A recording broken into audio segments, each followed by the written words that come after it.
नाम है आपका? शनाज बीबी। शनाज बीबी, आपके साथ जो कुछ हुआ मुझे उसका दिली अफसोस है। आपकी बेटी दुनिया से चली गई। मेरी तरफ से, पूरे पाकिस्तान की तरफ से, देखने वालों की तरफ से, हमारे इदारे की तरफ से आपके साथ दिली हमदर्दी है। लेकिन बच्ची के इंसाफ के लिए बातें पूछना भी ज़रूरी है आपसे। क्या मामला था, हुआ कि आपकी बच्ची की जान के दुश्मन क्यों बन गए वो? बस कोई बात नहीं सी, कोई लड़ाई झगड़ा नहीं सी पिछला तो बस मेरा बच्चा ने डंगर छड्डे सी, ਉਹਨਾਂ ਦੇ ਬੱਚੇ ਨੇ ਲੇਲਾ ਲੈ ਆਂਦਾ ਸੀ ਵਿੱਚ। ਮੇਰਾ ਬੱਚਾ ਨੇ ਕਿਹਾ ਵੀ ਤੁਸੀਂ ਨਾ ਇਹਨੂੰ ਨਾ ਬਸ ਆਪਣੇ ਸਾਈਡ ਤੇ ਕਰ ਲਓ। ਉਹਨਾਂ ਕਹਿੰਦੇ ਅਸੀਂ ਇੱਥੇ ਚ ਰੋਣਾ। ਉਸ ਤੋਂ ਬਾਅਦ ਮੇਰੇ ਬੱਚੇ ਛੋਟੇ ਮੇਰੇ ਬੱਚੇ ਸੀ ਤਾਂ ਉਹਨਾਂ ਕਿਹਾ ਵੀ ਤੂੰ ਪਾਸੇ ਲੈ ਜਾ, ਤੇਰੀ ਮਾਂ ਹੋ ਜੀ ਫਿਰ ਗੱਲ ਪੈ ਜਾਂਦੀ। ਉਹਨਾਂ ਕਹਿੰਦੇ ਅਸੀਂ ਇੱਥੇ ਚ ਰੋਣਾ। ਉਹਦੇ ਬੱਚੇ ਨੇ ਨਾ ਮੇਰੇ ਪੁੱਛੇ ਨੂੰ ਗਾਲ ਕੱਢੀ, ਮੇਰਾ ਬੱਚਾ ਵੀ ਫਿਰ ਉਹਨੂੰ ਤੱਫੜ ਮਾਰਿਆ, ਉਹਨੇ ਉਹਨੂੰ ਮਾਰਿਆ। ਇਹ ਉਧਰ ਛੋਟੇ ਛੋਟੇ ਬੱਚੇ ਸੀ, वो किधर लाड़ पाए। उस बाद छोटे बच्चों की लड़ाई थी? छोटे बच्चों की लड़ाई, बड़ों की कोई लड़ाई नहीं? 7 साल से 6 साल दा सी। अच्छा। उस बाद जू भज्जा बच्चा उनका बड़ा सारा सी, बेटा जवान सारा। उन्हें जाके अपने ना ले आंदा भरावां बुला के, माँ भी आ गई, प्यो भी आ गया, भैन भी आ गई, 6-7 जी जुड़ गए। मैं अपने ना मापिया के घर गई सा, उन्हें कुट के मेरे पुत्र ने मार के साड़ दिता असल तो। आपका ये बच्चा भी जख्मी उसी में हुआ? जख्मी है। 4 इट्टां उन्हें मारियां, उस बार को डंडे वगैरह उन्हें कोई लाठी को छड्डी नहीं जी नहीं उन्हें मारी। फिर ना फोर गया असल। उस बाद कोई लंघदा टपदा पिया सी, उन्हें मेरे बच्चे ने चुक्या चुकते साढ़े घर लाया सी, कोई गल नहीं की, कोई बात नहीं की। सुबह साढ़े ना मेरे ना भरा के घर शादी सी, असी उधर गई तो उस बाद मैं भरा के घर जा गई।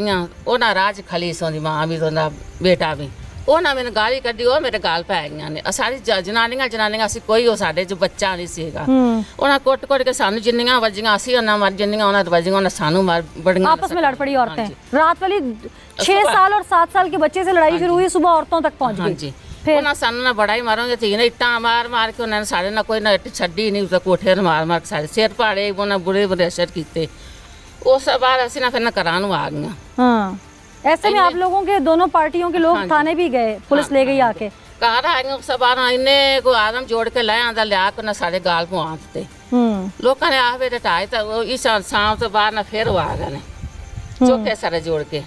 उन्होंने सारा बूहा ही फाड़ दिता, साड़ियाँ कंधा उन्हें ढा दी, उन्हें गालां कढ़ के, किसी को पिस्तौल सी, किसी को भी यानी कि डंडे सी, किसी को जो भी कुछ है उन्हें लिया के सामना भी मारी गए ने। बच्चे की वजह से कि छोटे बच्चों की लड़ाई क्यों हुई है? उधर पुलिस आ गई है, फोन किया, पुलिस आ गई, उन्होंने वेखते तो आदमी भज पे ने। दो उन्होंने बच्चे फड़ के लै गए, एक बच्चा मेरा लै गए।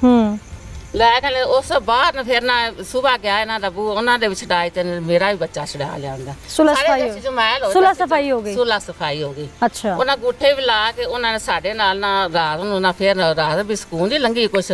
सुबह आन के 6 बजे साढ़े घर कोई जी नहीं, कोई जितरू नहीं लगे आने आन के पहले ने मेरे सिर 4 डंडा मारिया ने, और मैंने फोड़ दिता। उस बाद मेरा पुत्र ने मारा, मेरा पुत्र फोड़ गया। उस बाद मेरी धी बेटी सुआंडी बना ली पी सी, मैं चाय बना ली पी सा, उन्हें उन मारिया तो मुँह बलेटी बड़ा करती सी, उन्हें ना गोली मार के ना मेरी तीन जान मार। कितनी उम्र थी आपकी बेटी? 18 साल की उम्र सी। मेरी बच्ची हाफिज़े कुरान सी, मेरी बच्ची ना भी स्कूल पढ़ी सी, बाहर मेरे पेपर ने दिते सी। हाफिज़े कुरान आपकी 18 साल की बेटी जिसके अब आपने हाथ पीले करने थे, आपके सामने दिन दिहाड़े उसे गोलियों से छलनी कर दिया। जिवें ना मेरा कलेजा वड्या ना अल्लाह करके ना मैं इंसाफ लेना चाहनी हूँ। अभी आपकी बच्ची को ज़्यादा देर तो नहीं हुई दुनिया से गए, तो आपको तो लगता होगा सेहन में चलती फिर रही? मैं मेरे से बोलिया नहीं जाता, मैंने इन्नी परेशानी है को मैं इंसाफ लैके मैं इंसाफ लेना चाहनी हूँ। बस क्या चाहिए इंसाफ? मैं इंसाफ मैंने जिवें मेरी तीनों ना मारिया ना यही मरना। ऐसे अम्मी जी वैसे नहीं मेरी मैं बीबी मेरी बच्ची बैठा लगना कर देती है। अल्लाह आपको हौसला दे। अल्लाह आपको एक तो नहीं चला, मैंने गोली मारी, मेरी 3 मैंने 2 मारियां ने। मैं उनकी एक दी गोली मिस हो गई, दूसरे दी गोलियां सानू लग गई। अल्लाह आपको हौसला दे। ये बच्चा आपका जख्मी हुआ था एक दिन पहले, क्या मारा था उन्होंने आपको? मेरे सिर पे डंडे मारे थे जी। अभी आपका सर में चोटें हैं? हाँ जी। अच्छा। इट्टां भी मारियां मेरे सिर से, मुड़ के मैं बेहोश हो गया। आज आए ने सुबह मेरे सिर से फिर डंडा मार के फिर मैंने फोड़। अच्छा, मुझे एक बात बताएं, मैं यकीनन हम सब मानते हैं कि आप लोगों का बहुत बड़ा लॉस है, आपकी बेटी नहीं वापस आ सकती, उनको सज़ा मिलनी चाहिए और पूरी पूरी मिलनी चाहिए। लेकिन एक चीज़ होती है जो हमें ख़ुद से भी होता है कि ये ना होता तो शायद ये सब ना होता। आपको क्या सबक मिला कि बच्चों की लड़ाई में कूदना चाहिए? माँ जी सोई बड़ी जालम। मैं जो आपसे पूछ रही हूँ, मैं उनसे तो पूछूंगी, क्या बच्चों की लड़ाई में बड़ों को कूदना चाहिए? आप क्या सबक देंगी सबको? बच्चों ने समझाना चाहिए, समझाना चाहिए, लड़ना नहीं चाहिए बड़ों को आपस में। माँ में रोक दिया तो माँ जी सीने ते हत्थ फेरदी सी। हाँ, ते असीं मैं ने दोवां दे सिर लाने ने, असीं माड़े गए असीं नीवा ला चुकी वो साढ़े फिर इसी, चाहे वो आप हैं चाहे वो हैं, बच्चों की लड़ाई में बड़ों को नहीं जाना चाहिए। ये लेसन है हम सब के लिए कि घर में बच्चे जो हैं वो तो बच्चे हैं, वो मोहल्ले में लड़ पड़ते हैं, कहीं भी लड़ाई हो जाती है, लेकिन जब लड़ाई बड़ों तक पहुंचती है फिर गालारा खुदारा देखने वालों के लिए मैसेज है। एक ब्रेक लेंगे, ब्रेक के बाद आपको हक़ाइक़ दिखाएंगे। कह लें या 30 सेकंड कह लें, वो गुस्सा इतना बुरा होता है। क्यों कहा जाता है कि गुस्सा हराम है? क्योंकि वो इतना बुरा होता है कि वो कई नस्लें तबाह कर देता है। आज ना आमना बीबी उस कब्र से उठ के वापस आ सकती है, ना ही वो वक्त वापस आ सकता है। वो कातिल सारी ज़िंदगी के लिए कातिल रह गया, उसके माथे पे ये दाग ता क़यामत जाएगा अब कि वो कातिल है। इनका भी कलेजा छलनी, उस माँ का भी कलेजा छलनी जिसका बेटा अब कातिल है। खुदारा खुदारा देखने वालों के लिए मैसेज है। एक ब्रेक लेंगे, ब्रेक के बाद आपको हक़ाइक़ दिखाएंगे। नाज़रीन, मेरे साथ अहले इलाका मौजूद हैं। आमना बीबी को बेदर्दी से कत्ल किया गया। लोगों ने क्या देखा, क्या सच जानते हैं? 2 बच्चों की लड़ाई आखिर इतनी शिद्दत क्यों इख्तियार कर गई? आइए इन्हीं से बात करते हैं। अस्सलाम वालेकुम। वालेकुम अस्सलाम। यहीं के रहने वाले हैं आप? जी। आमना बीबी को बेदर्दी से कत्ल किया गया, मामला क्या था? जी, कुछ कोई मामला नहीं था, छोटे बच्चों की लड़ाई थी। अच्छा। उसमें कोई इतना बड़ा इशू नहीं था। अच्छा। और हम पास ही रहते हैं, हम साहिबी हैं, तो हमने कई बार उनको रोका भी है, उनकी मिन्नतें तरले भी की हैं कि इस हरकत से बाहर आ जाओ। और वो उसके बाद फिर सुलह सफाई भी हो गया और हमारे जो हेल्प किया हमारे मुआफ़िज़ों ने भी, उनके बावजूद फिर भी उन्होंने सुबह 6 बजे आकर बच्ची को फायरिंग किया।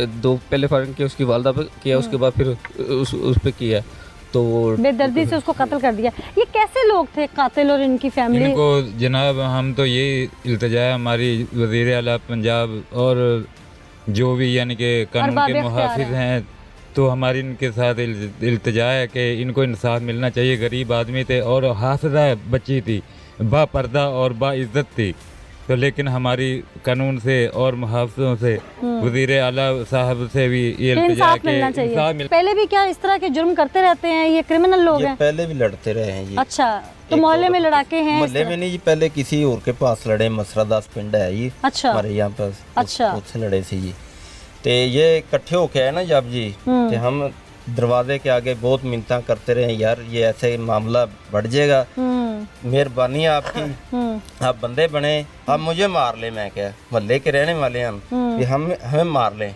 ये जुल्म ना करें, कोई वादा घाटा हो जाएगा किसी के साथ। उधर भी 2 पिस्टल लेके आए थे ये, बुए के आगे दरवाजे काफी दहशत फैलाने की कोशिश करते हैं। हाँ जी, हमने बहुत मिन्नतों की, हमारी कोई बात नहीं उन्होंने मानी जी।